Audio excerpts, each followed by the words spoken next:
Scientists can now measure the exact frequency your brain operates at when you are standing at the threshold of irreversible change. That frequency is called gamma coherence, a state of hypersynchronized neural firing that occurs when your brain is operating as a unified field rather than a fragmented collection of competing circuits. Most people spend their entire lives locked in chronic beta, cycling between 18 and 38 hertz, drowning in the noise of stress hormones, reactive thinking, and survival chemistry, and the gap between that state and gamma coherence is the gap between who you are today and who you are biologically capable of becoming.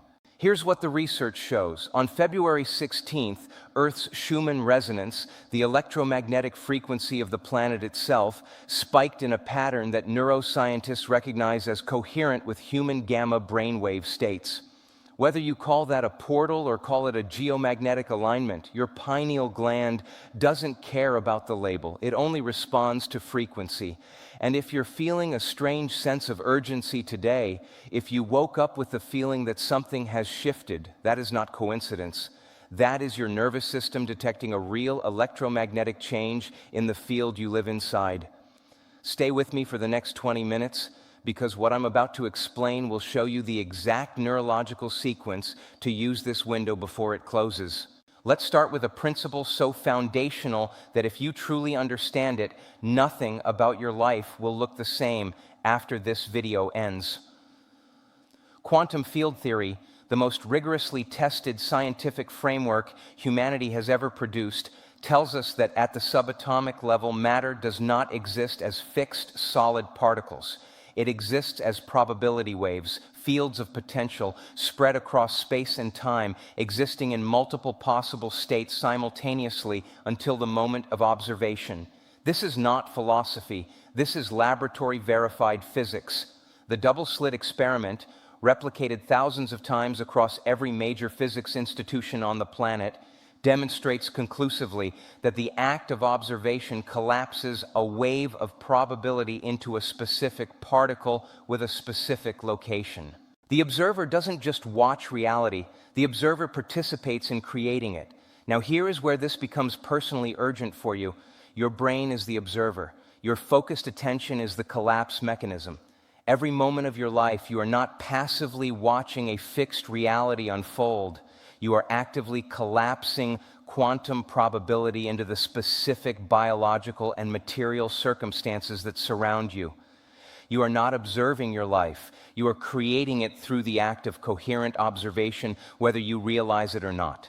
The problem is that most people are observing with fragmented, incoherent attention, scattered thoughts, contradictory emotions, and an autonomic nervous system locked in survival mode. When your internal state is incoherent, you broadcast an incoherent signal into the quantum field, and the field, which operates on precise electromagnetic principles, responds with incoherent results, random circumstances, persistent patterns you didn't consciously choose, and the maddening sensation that no matter how hard you try, certain things in your life simply refuse to change. The quantum field is not random, it is extraordinarily ordered. The chaos is coming from inside you. This is measurable, this is repeatable, and this changes everything about how you approach what's happening today. Type coherence in the comments if you're ready to shift from broadcasting a survival signal into broadcasting a creation signal. There's a neurological reason that meditation feels nearly impossible when you first begin. And once you understand what's actually happening in your brain, you'll stop fighting yourself and start working with your biology. Neurons that fire together, wire together. This is Hebbian learning, discovered by Canadian neuropsychologist Donald Hebb in 1949 and confirmed by every subsequent decade of neuroscience research. Every thought you repeat, every emotion you rehearse, every behavior you perform consistently carves a deeper groove in your neural architecture.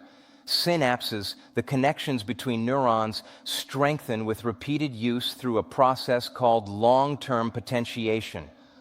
The myelin sheath, a fatty insulating layer, wraps around frequently used neural pathways, increasing the speed of signal transmission by up to 100 times. What begins as a deliberate conscious choice becomes an automated unconscious program. This is how your personality was built. not from your soul, not from fate, not from your genetics alone, but from repetition. The thoughts you thought most often, the emotions you felt most consistently, the behaviors you performed most automatically, your prefrontal cortex, the seat of conscious intention, long-term planning, and executive decision-making, directed that process in the beginning. But then your hippocampus consolidated those patterns into long-term memory, and your cerebellum took over, running them automatically without requiring conscious awareness. And this is where the problem crystallizes.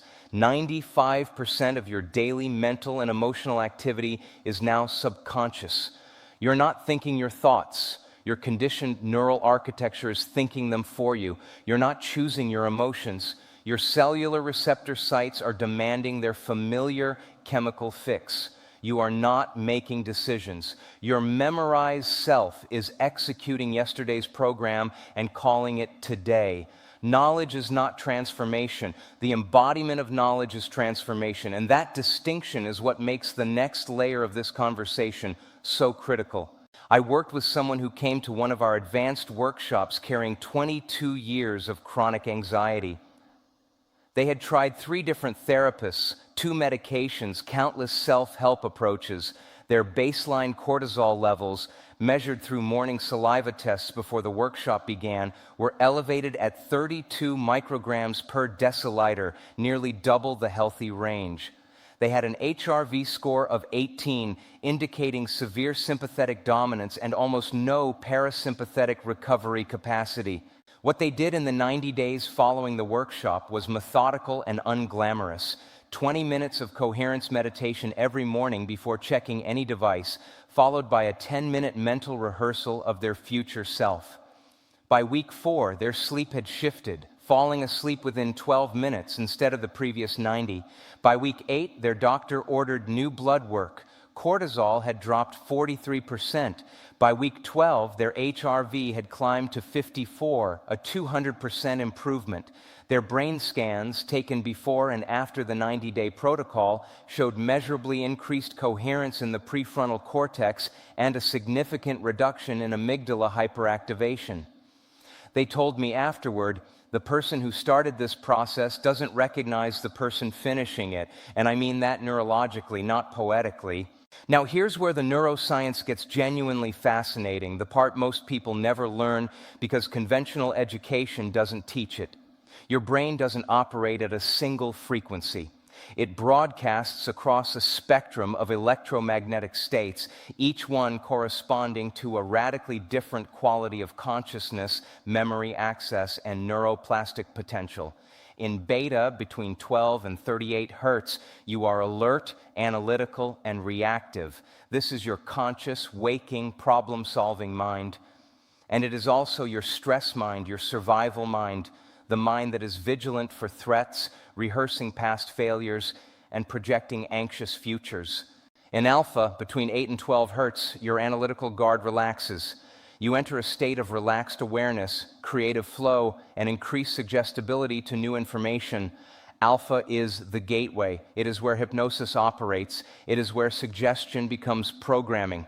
In theta, between 4 and 8 hertz, you cross the threshold into the subconscious. This is the brainwave state of early childhood, the state in which your core beliefs about yourself and reality were originally installed before you had the critical faculties to evaluate them. In theta, the border between conscious intention and subconscious programming dissolves, and this is where genuine reprogramming becomes possible. Delta operates below 4 hertz and dominates deep, dreamless sleep, the state where cellular regeneration accelerates and the nervous system performs its deepest reset. Gamma, above 40 hertz, is the brainwave of insight and what neuroscientists studying advanced meditators describe as hypercoherent states. Gamma is what your brain looks like during a genuine epiphany. Now here's what most people do every morning. They wake up already in low beta from the alarm cortisol spike, immediately flood their nervous system with environmental stimulus, news, notifications, other people's emotional noise, and never, not even for 60 seconds, allow their brain to descend into the alpha-theta borderland where subconscious reprogramming is actually possible. They skip the only daily window where real change can occur. If you feel resistance to what I just said, that's your amygdala. It just detected a threat to your familiar operating pattern. Notice it, name it, and keep listening. What I'm about to explain in the next 90 seconds will completely reframe how you understand your relationship to the people and circumstances in your life. Your heart generates an electromagnetic field 5,000 times stronger than the field produced by your brain. This is not metaphor. This is measured science from the HeartMath Institute, using squid magnetometers sensitive enough to detect fields 10 feet from the body. Your heart is not a pump that follows commands from your brain. The heart sends more neural signals up to the brain than the brain sends down to the heart, a fact that overturns 200 years of cardiological assumptions. When your heart rhythm is coherent, when you are in a state of genuine elevated emotion such as gratitude, love, or compassion, your heart broadcasts a smooth sinusoidal electromagnetic wave into the space around you. When your heart rhythm is incoherent, when you're operating from anxiety, frustration, resentment, or fear, it broadcasts a chaotic, jagged signal. Roland McCrady's research at HeartMath demonstrated that people in coherent heart states show measurably improved cognitive performance, immune function, and hormonal balance compared to baseline. And more remarkably, people in proximity to someone in heart coherence show their own HRV patterns begin to synchronize measurably without physical contact. You are broadcasting your internal state into the world around you like a biological transmitter. Every person you encounter today is reading your electromagnetic signal before a single word passes between you. Every circumstance that enters your life is interacting with the field you maintain. This is why affirmations without emotion don't work. You can say the words of abundance while your heart broadcasts the frequency of lack and the field responds to the field, not the words. Change your signal. Change what the field returns to you. This is measurable. This is not mysticism. In one of our research collaborations, we measured participants' HRV baselines before a 7-day intensive workshop. The average HRV score entering the workshop was 28, indicating moderate to significant incoherence.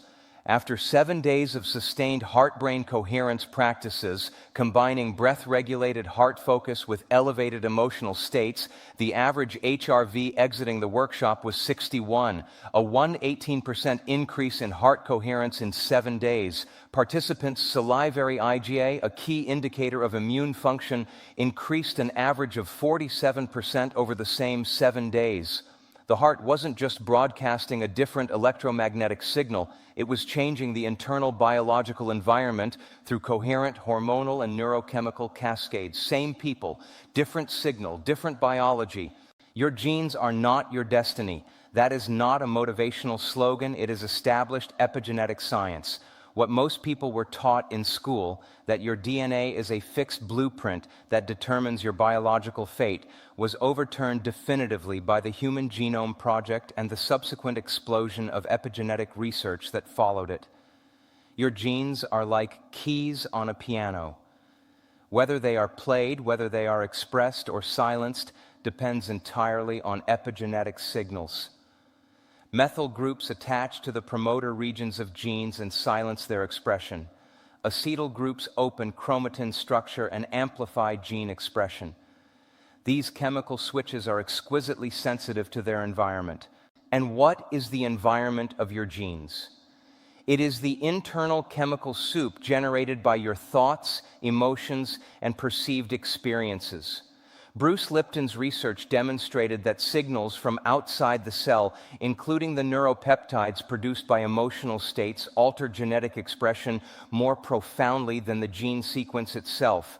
Candace Pert's discovery of neuropeptide receptors throughout the body confirmed that every emotional state generates a cascade of molecular messengers that travel to every organ, every tissue, and every cell, altering genetic expression as they go. Dean Ornish's landmark study showed that 90 days of meditation, stress reduction, and lifestyle modification upregulated 48 genes associated with tumor suppression and downregulated 453 genes linked to tumor promotion, inflammation, and oxidative stress, not over decades, in 90 days. Davidson and Kabat-Zinn's collaboration demonstrated measurable changes in genetic expression in experienced meditators within 8 weeks, including genes governing immune function and stress response. Your emotional state is your epigenetic environment. Sustained elevation in your emotional baseline does not just feel better. It speaks a different language to your DNA. It literally turns different genes on. Write yes in the comments if you felt intuitively that your emotional state was affecting your physical health, because what you felt intuitively, science can now confirm mathematically. Here's the biological operating system running beneath every thought you think and every intention you set. And if you don't understand this layer, every technique I teach you will eventually fail. Your autonomic nervous system has 2 primary modes: sympathetic activation, fight, flight, freeze, prepares your body for emergency. Adrenaline and cortisol flood your bloodstream. Blood vessels in your digestive system and immune system constrict. Blood flow redirects to your large muscle groups and extremities. Your prefrontal cortex, the region responsible for long-term thinking, creative vision, compassion, and future planning, goes partially offline. In genuine survival, you don't need to create a beautiful future. You need to survive the next 90 seconds. Parasympathetic activation, rest, digest, and crucially create is the mode where your prefrontal cortex comes back online, your heart achieves coherent rhythm, your immune system operates at full capacity, and your body can actually rebuild and repair itself. Here is the crisis in modern life. Your sympathetic nervous system cannot distinguish between a genuine physical threat and a stressful email. It responds identically, which means that the average person who wakes to an alarm, immediately checks their phone, absorbs news designed to trigger outrage, commutes in traffic, and returns home to scroll social media before bed. That person has spent 14 to 16 hours with their sympathetic nervous system partially activated, their prefrontal cortex partially offline, and their body flooded with stress chemistry. You cannot access the quantum field from survival mode. The vagus nerve is your biological reset mechanism, a long, meandering nerve that runs from your brainstem through your heart, lungs, and gut, carrying parasympathetic signals throughout your body. Slow, extended exhalations directly stimulate vagal tone, activating parasympathetic recovery faster than any pharmaceutical intervention. 5-second inhale, 7-second exhale. That simple ratio begins shifting your autonomic state within 90 seconds of initiation. This is measurable physiology, not breathing advice. This morning's meditation isn't a luxury, it's the switch that changes what frequency you operate on for the rest of the day. Most people sabotage themselves at the exact moment of breakthrough, and there's one invisible neurochemical pattern driving it. Emotions are not just feelings, they are complex neuropeptides, information molecules assembled in your brain and distributed throughout your body through your bloodstream and nervous system. Candace Pert called them molecules of emotion, and like any molecule, they bind to receptor sites on your cells. Here's what decades of neuropharmacology research revealed. Cells don't just receive neuropeptides passively, they adapt to them. Receptor sites multiply in response to frequently delivered molecules and shrink when those molecules are withheld. Your cells become chemically, demonstrably addicted to the emotional states you experience most consistently. If you've lived with anxiety for 10 years, your cells have proliferated anxiety receptor sites. If you've rehearsed resentment, unworthiness, or chronic urgency, your cellular architecture is literally designed to demand those chemicals. And when you sit down to meditate on a better future, the first thing you feel is withdrawal, not failure, not evidence that you can't do it. Biochemical withdrawal, identical in mechanism to the withdrawal experienced by someone reducing a substance dependency. The key insight is the refractory period. Researchers have measured this at approximately 90 seconds for acute emotional chemistry. The problem is that within those 90 seconds, most people re-trigger the emotion through thought, which releases another cascade, which resets the clock, which can sustain what should be a 90-second chemical event across hours, days, and years. And here is the invisible sabotage pattern. When you begin genuinely changing your internal chemistry, When new emotional states begin replacing the familiar ones, your cells send signals that the brain interprets as distress. Something is wrong. This is unfamiliar. Unfamiliar equals danger. And your homeostatic mechanisms create a crisis, an unexpected bill, a relationship conflict, physical symptoms, your nervous system's last desperate attempt to pull you back to biochemical familiarity. When you understand that the crisis is evidence you are changing, that moment becomes the exact moment that requires you to hold your new signal more firmly, not abandon it. A participant in one of our 40-day intensive programs sent me a message at day 19 that I've received in some form from hundreds of people at exactly that phase. Everything is falling apart. My relationship is suddenly in crisis. I got hit with an unexpected expense. I can't sleep, and I'm questioning if this is doing more harm than good. I think I should stop. I responded with one question. Has your daily meditation practice changed the quality of your internal emotional state? They came back, yes, completely. I felt more open and clear than I have in years, except for this last week. That's all I needed to know. Week 3 is homeostatic backlash. Their body was in chemical withdrawal from a familiar emotional state, and their amygdala was firing alarm signals because the new emotional landscape was unfamiliar. They continued. By day 28, the relationship conflict had dissolved, not through external change, but through their own shift in how they showed up to it. By day 40, a creative business opportunity appeared that aligned precisely with what they had been rehearsing in meditation. They said simply, "Day 19 was my old self's last stand. I'm grateful I understood the neuroscience." Here's the part that changed everything for me personally when I finally understood the intersection of ancient pattern systems and modern neuroscience. The number sequence 666 has been coded as ominous by one cultural tradition while being understood by other ancient systems, particularly those rooted in Pythagorean numerology, Hermetic philosophy, and Vedic mathematics, as the number of carbon, the number of material creation, and the number of the human being achieving mastery over matter.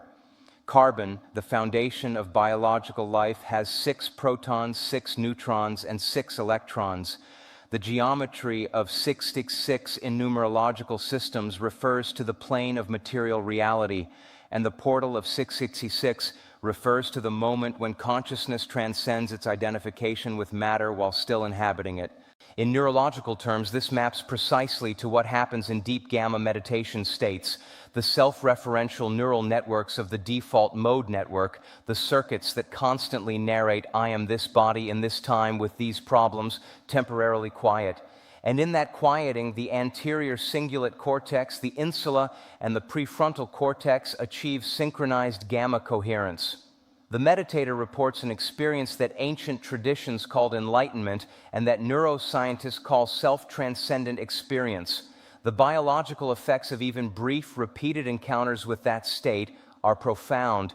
Telomere lengthening, cortisol reduction, interleukin-6 reduction, increased DHEA production, and a measurable shift in default emotional baseline toward elevated states. Whether you engage with numerology as a belief system or as a metaphorical framework for attending more consciously to cyclical time, the research on what happens to your brain when you enter a specific date or moment with heightened intentional focus is unambiguous. When you believe a moment is significant, your reticular activating system, the brain's attentional gating mechanism, opens wider. You notice more. You are more present. Your observation becomes more coherent, and coherent observation collapses better quantum probability. The portal is not in the sky. The portal is in the quality of your attention. I'm going to give you the exact meditation protocol calibrated for this activation window. But first, you need to understand one critical timing principle that determines whether this practice reaches your subconscious or bounces off your critical analytical mind. The brain's neuroplastic window of maximum accessibility opens in 2 predictable daily phases: the first 20 minutes after waking, before cortisol fully peaks and beta brainwave activity solidifies, and the last 20 minutes before sleep, when theta naturally dominates as consciousness transitions toward delta. These are not optional timing suggestions, they are biological windows. During these windows, the critical faculty, the analytical beta wave firewall that evaluates new information against existing beliefs, is relaxed. Information reaches your subconscious directly. Here is the sequence. Begin by sitting upright, never lying down for this specific protocol because you need alert consciousness, not sleep. Close your eyes and begin coherence breathing. Inhale for 5 counts, exhale for 7 counts. Do this for 3 minutes. You are transitioning your brain from beta into alpha and simultaneously stimulating your vagus nerve into parasympathetic dominance through the extended exhale. Your heart rhythm will begin to smooth into coherence. After 3 minutes, shift your focus to the center of your chest, not symbolically but anatomically where your heart actually sits. Generate a genuine feeling of gratitude, not the thought of gratitude, the feeling. If you struggle to access it, recall a specific moment in your life when you felt genuinely loved, safe, and whole. Let that memory generate the emotion in your body, and then release the memory and hold only the feeling. Hold that feeling for 3 to 5 minutes until you can sustain it without the memory as anchor. This is heart-brain coherence. You will know you've achieved it because your mind will feel quiet, your chest will feel warm and expanded, and paradoxically, your body will feel both alert and profoundly relaxed simultaneously. From this coherent state, bring your attention gently to the space inside your skull, specifically the geometric center of your brain where the pineal gland is located, resting at the crossroads of the left and right hemispheres at the level of your eyebrows, sitting in its own small chamber of cerebrospinal fluid. The pineal gland is photosensitive despite being enclosed in your skull. It responds to electromagnetic fields, including those generated by coherent heart-brain states.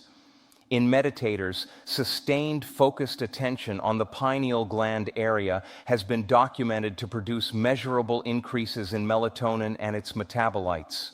Your focused attention on this area, sustained from a state of heart coherence, is not symbolic activation. It is a neurological stimulus. Hold your awareness in the center of your brain for 5 to 7 minutes while maintaining the elevated feeling in your chest. You are holding 2 points of awareness simultaneously, heart coherence and pineal focus. This requires practice. It will feel unstable at first. That instability is your default mode network fighting to reassert its narrative. Hold it anyway. From this dual focus state, allow a clear image or feeling of your future self, the version of you who has already resolved whatever you most deeply need to resolve, to arise in your awareness. Do not force it. Coherently invite it. Feel, with every cell of your body, the reality of that version of you, not as a visualization exercise, as a lived emotional experience happening now, in your body, in the present moment. The key instruction: feel the gratitude, joy, or freedom of that future reality as if it has already been given to you. Because in quantum field terms, it has. You are collapsing a probability wave into your experience through the coherent electromagnetic signature of your sustained emotional state. Hold this state for 10 to 15 minutes minimum. Practice this protocol twice daily for 40 consecutive days. Days 1 through 14, you are building the synaptic infrastructure for new neural circuits. Expect resistance, expect distraction, expect your analytical mind to question everything. Days 15 through 28, the new circuits begin to myelinate.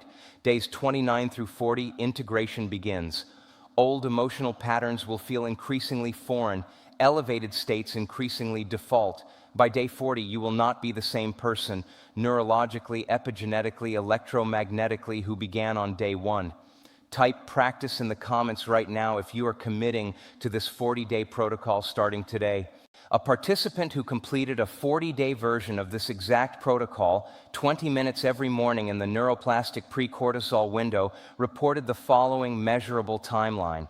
In the first 2 weeks, they noticed unusually vivid, coherent dreams and what they described as strong gut-level knowing about decisions they had previously agonized over. By week 3, their blood pressure, which had been elevated for 6 years and managed with medication, had dropped enough that their physician reduced their prescription dosage. By week 4, an employment opportunity arrived that matched with uncanny specificity every element they had been rehearsing in their future self-visualization. Same field, same earning level, same flexibility requirements, same organizational culture.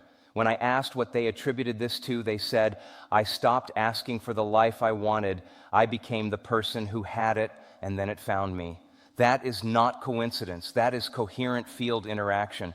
Ancient traditions described 7 primary energy centers arranged along the spine, each governing different domains of life experience and different qualities of consciousness. Modern neuroscience and endocrinology have now mapped these centers with remarkable precision to the body's major nerve plexuses and endocrine glands, revealing that what ancient systems called spiritual energy centers are precisely the regions of the body where the highest concentrations of neuropeptide receptors, autonomic nerve ganglia, and hormonal production intersect.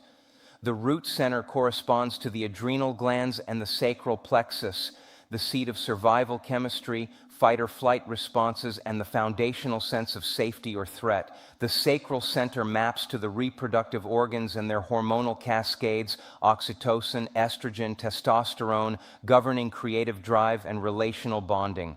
The solar plexus center corresponds to the celiac plexus and the gut-brain axis, the enteric nervous system that contains more neurons than your spinal cord and produces 90% of your body's serotonin, making it not metaphorically, but literally the seat of instinct and personal power.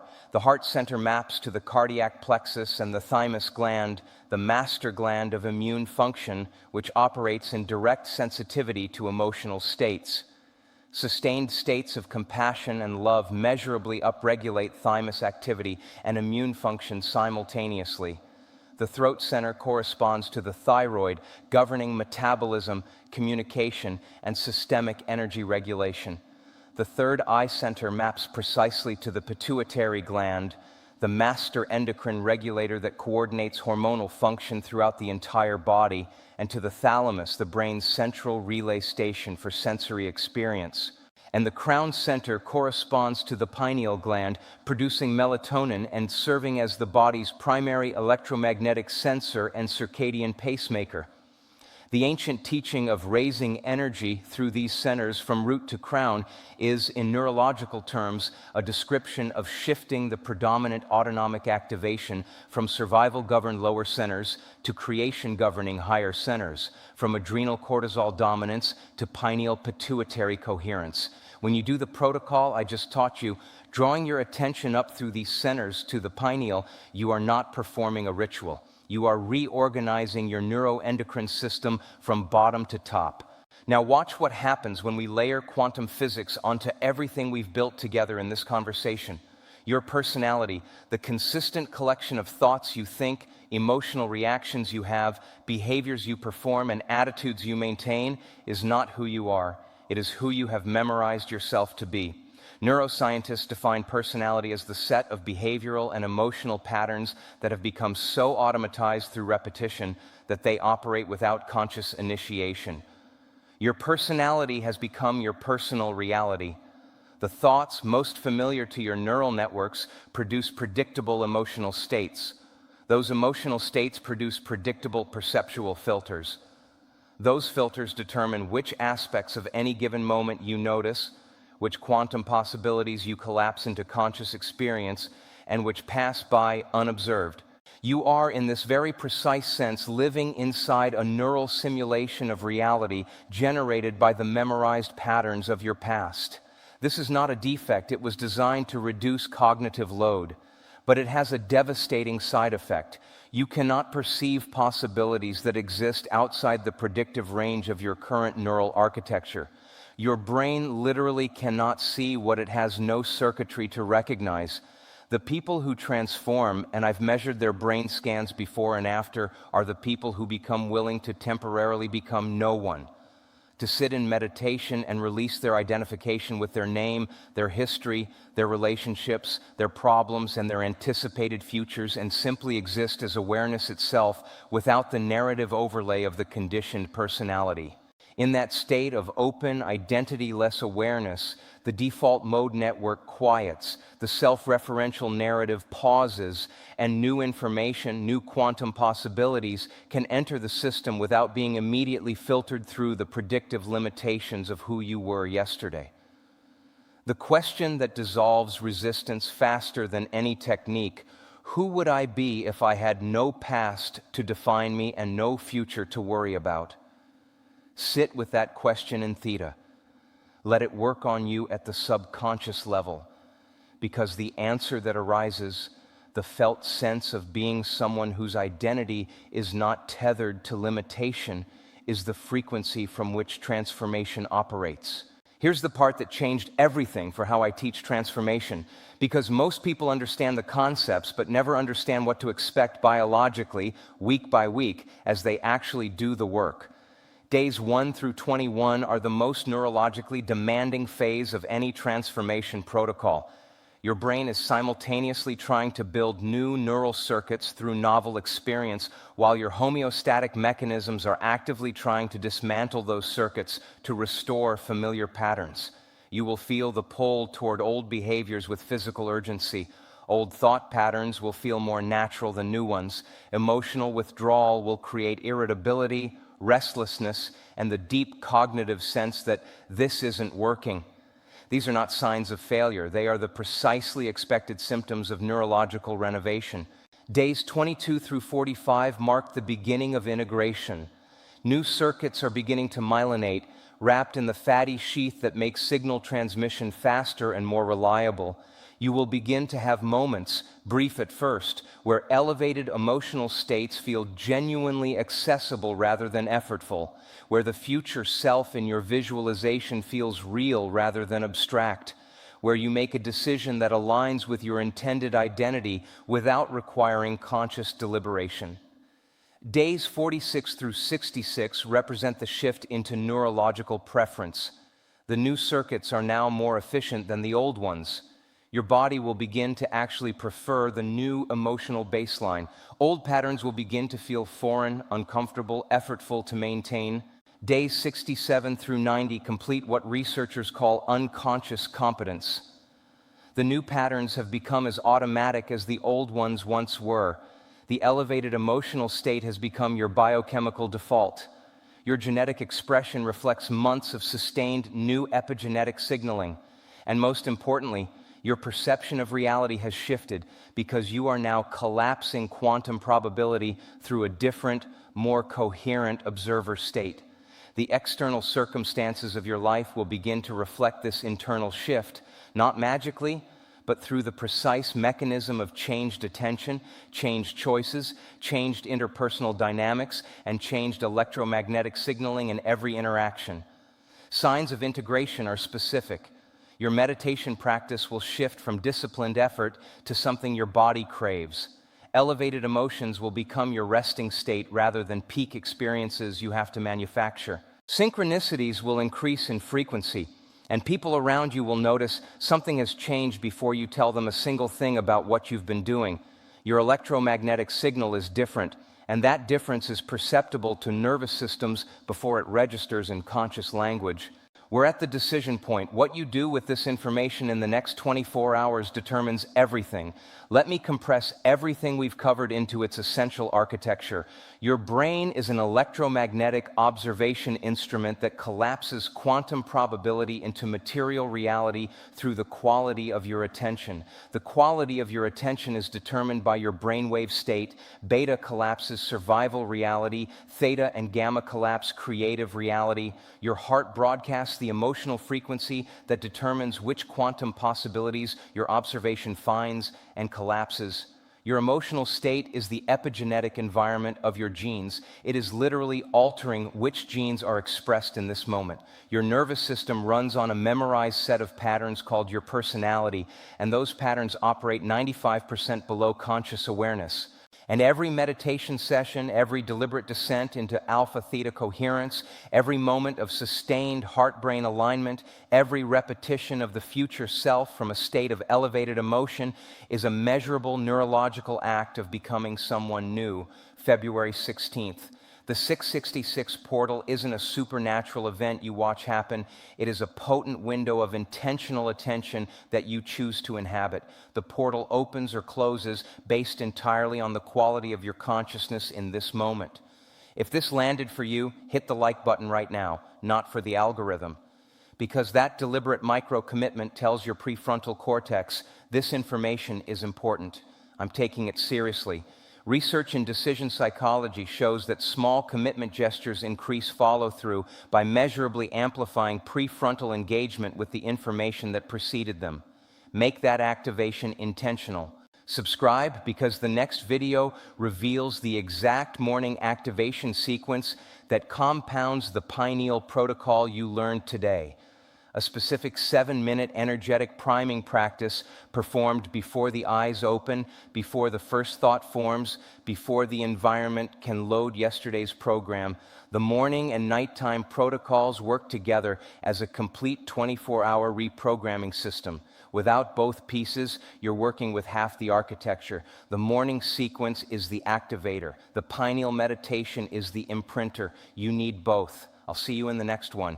You are not a victim of your genes, your past, or your environment. You are a creator. And every time you meditate, you are proving that to your own biology. The transformation has already begun.